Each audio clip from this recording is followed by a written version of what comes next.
Frente de Sala.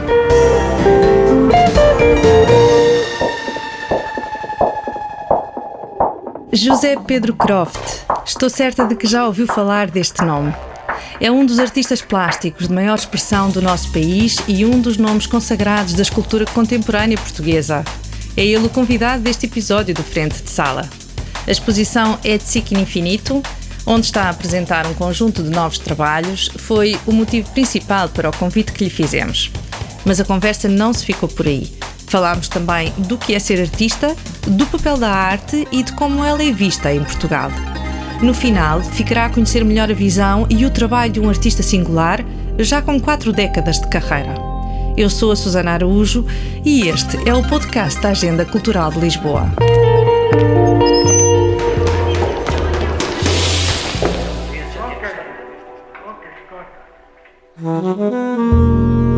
Novas obras de José Pedro Croft, a maior parte produzidas nos últimos 2 anos, preenchem as paredes das salas de exposições temporárias do Museu Arpad Zen Vieira da Silva. A mostra Et Sic Infinito, que pode ser visitada até 28 de maio, tem a curadoria de Sérgio Má e reúne trabalhos em escultura, desenho e gravura do artista plástico português. Recorrendo a materiais como ferro, tinta da China, guache, papel ou pintando diretamente na parede, José Pedro Croft explora as possibilidades de uma forma não muito vista na sua obra, o círculo. Fragmentados ou completos, a 2 ou a 3 dimensões, há sobreposições de materiais, encontros e desencontros de formas, fechadas ou abertas ao mundo e a uma imensidão de possibilidades e interpretações. Depois de trabalhar à volta do quadrado, dos limites da página e de linhas mais retas, o escultor aborda agora uma forma que está associada às ideias de perfeição e de infinito. Mas a obra de Croft é só aparentemente formalista. Eu gosto de falar da perfeição, mas só pelo lado do imperfeito, porque eu não tenho nenhuma aspiração à ideia de perfeição. O meu trabalho não é sobre a forma, é sobre as energias. Portanto, eu aproveito, pode ser um bocado de pedra, pode ser metal, pode ser vidro, pode ser papel. Tudo isso me serve para fixar energias ou expandi-las ou libertá-las, mas nunca é à volta da forma. A forma é só uma necessidade que eu tenho para mostrar, porque sem uma forma não é possível passarmos uma ideia, seja ela musical, seja ela a escrita, seja ela a pintura, seja ela a escultura, seja ela o bailado, em que nós já usamos o nosso próprio corpo para dar forma. Aqui, no caso da escultura e no caso do desenho, nós usamos outra matéria que trabalhamos e, portanto, para nos exprimirmos, e é uma substituição desse movimento do nosso corpo. Esse nosso corpo está registado no papel, ou está registado na tela, ou está registado na pedra. A mim o que me interessa mais é, independentemente de ser circular ou retangular ou triangular, é o registro de diferentes velocidades. Ou seja, há desenhos que têm pinturas e manchas de tinta que são dadas com grande velocidade, e isso percebe-se. Há outras, depois, sob essa massa base, depois há uma série de linhas feitas a tinta da China, que são milhares e milhares de linhas e que têm um tempo completamente diferente. Essas sucessivas camadas é o que resulta num trabalho único, que é sempre incompleto. Diferentes ritmos em obras incompletas que provocam o observador, também numa tentativa de enriquecer o discurso em torno da arte e do trabalho dos artistas. A José Pedro Croft interessa desafiar para a procura de algo desconhecido. Interessa-me muito, porque nós vivemos num momento em que o discurso é muito pobre, em que a arte funciona um bocado como propaganda, como se a arte fosse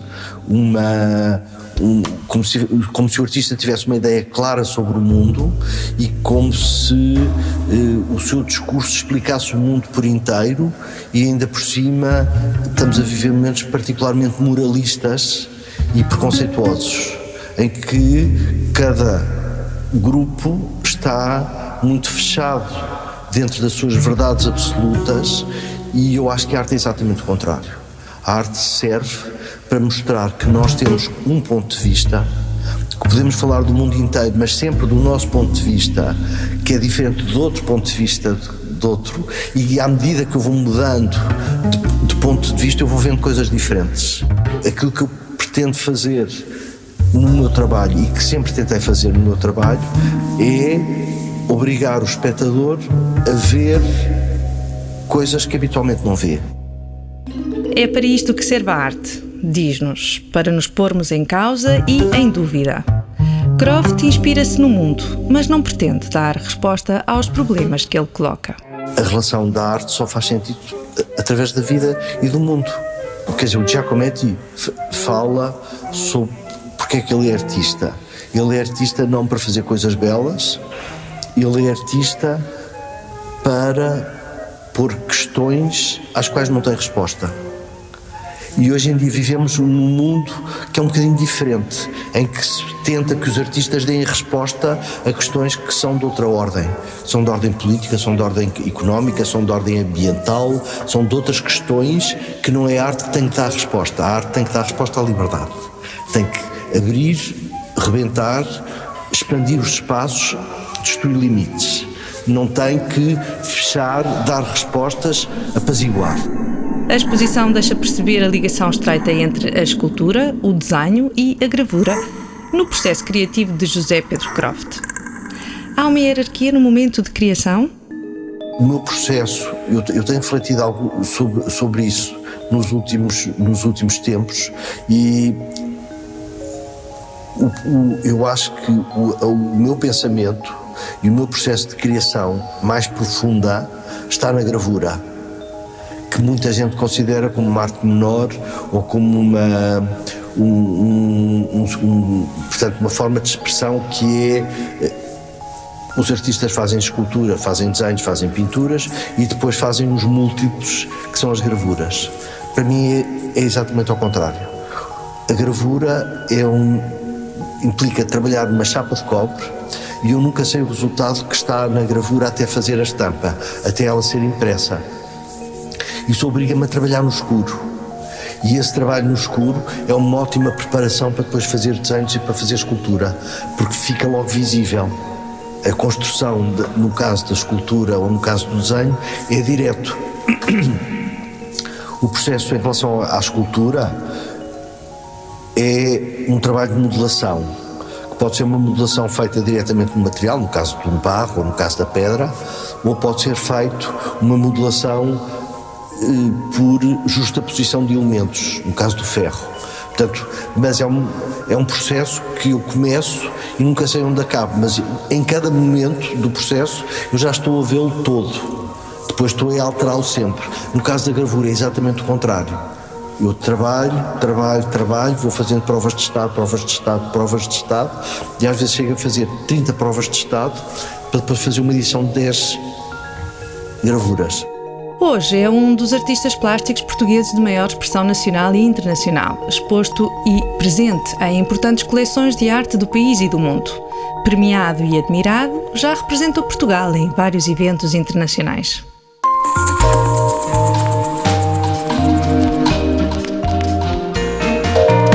Frente de sala. Pouco interessado na fama, viu o seu talento abrir-lhe portas desde muito jovem. No início da carreira, uma figura incontornável marcou o seu percurso, o escultor João Cotileiro, que juntamente com outros artistas como Álvaro Lapa, Ana Hatterley, Ernesto Sousa ou Helena Almeida, foi inspiração e motivação.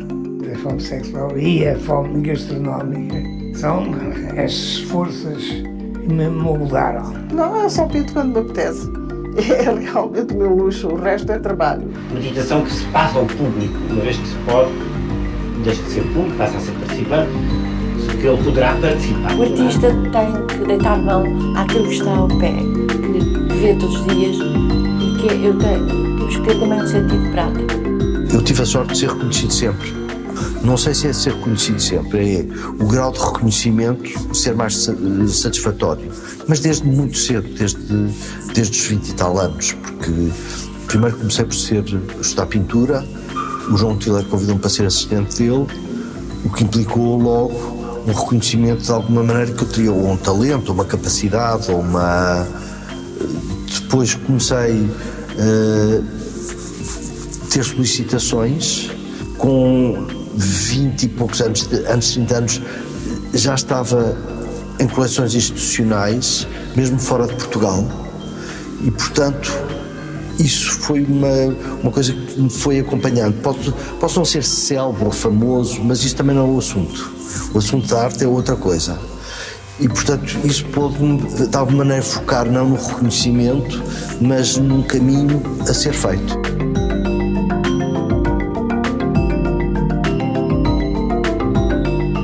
Eu tive a sorte mesmo de ter entrado para a Escola de Belas Artes com o 25 de Abril. E, portanto, o nosso assunto era a liberdade. E tinha como modelos outros artistas, que é o João Cotileiro, o Álvaro Lapa, o Ernesto Sousa, a Helena Almeida, a Paula Rego, a Ana Atterley, que eram pessoas que eram livres numa sociedade que era muito pouco livre.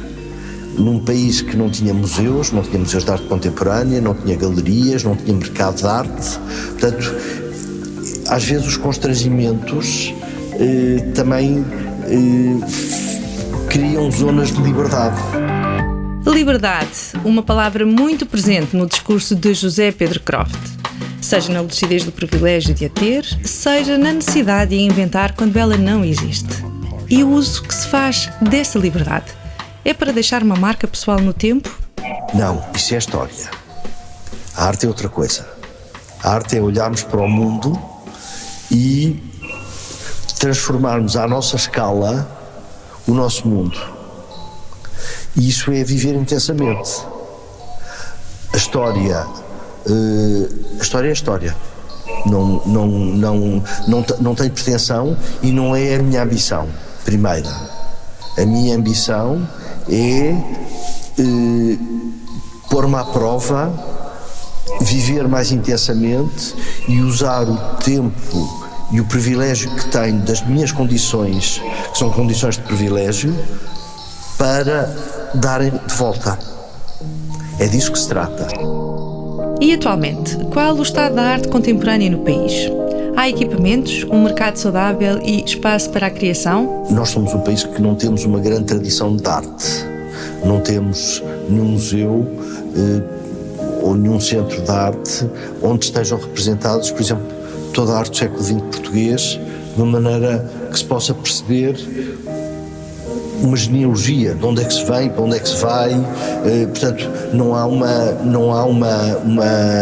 as coleções estão mais em mãos de privados propriamente institucionais. Depois temos, neste momento, uma situação de mercado que é muito ligada não à maneira nobre que é a coleção, que é de fazer uma coleção que é alguém tomar conta de uma obra para a fixar e para criar memória, que essa é a obra é o trabalho de um colecionador, mas estamos num momento em que o mercado é muito ligado às questões financeiras e a mais-valias, que é uma discussão completa, porque a arte não existe para fazer objetos caros, a arte existe para falar de situações e para nos tornar mais humanos. Portanto, nós vivemos num momento histórico, em Portugal e no mundo inteiro, um sistema capitalista neoliberal e com características de grande ditadura, que absorve tudo como um eucalipto e deixa muito pouca margem para quem não estiver dentro do sistema. E nesse sentido, os jovens artistas neste momento têm as mesmas dificuldades que a Ana Atterley, a Helena Almeida e o Álvaro Lapa tinham há 50 anos. Hoje e sempre, a arte como um sítio de resistência e de partilha. A exposição Etzic in Infinito, de José Pedro Croft, está patente no Museu Arpad Zen Vieira da Silva até 28 de maio. Mr. Brown. Eu acredito que toda a vida é sagrada.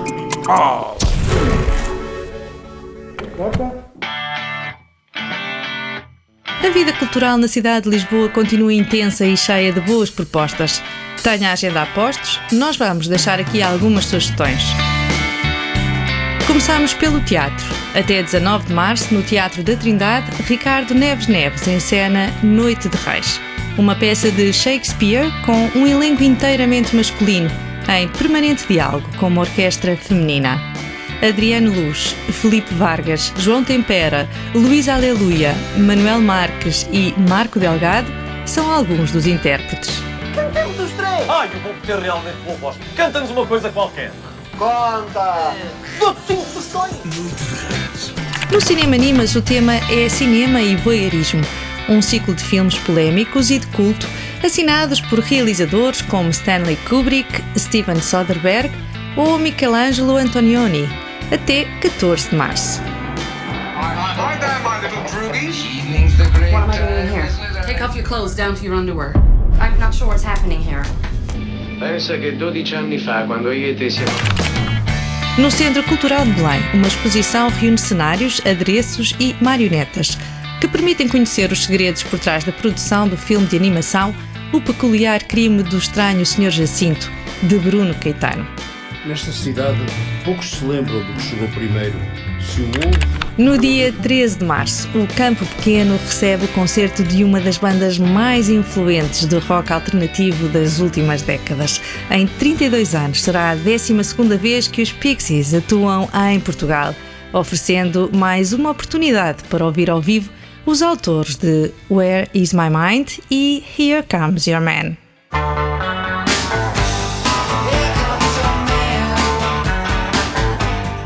E é tudo neste Frente de Sala. Como sempre, na próxima quinzena voltaremos com mais cultura.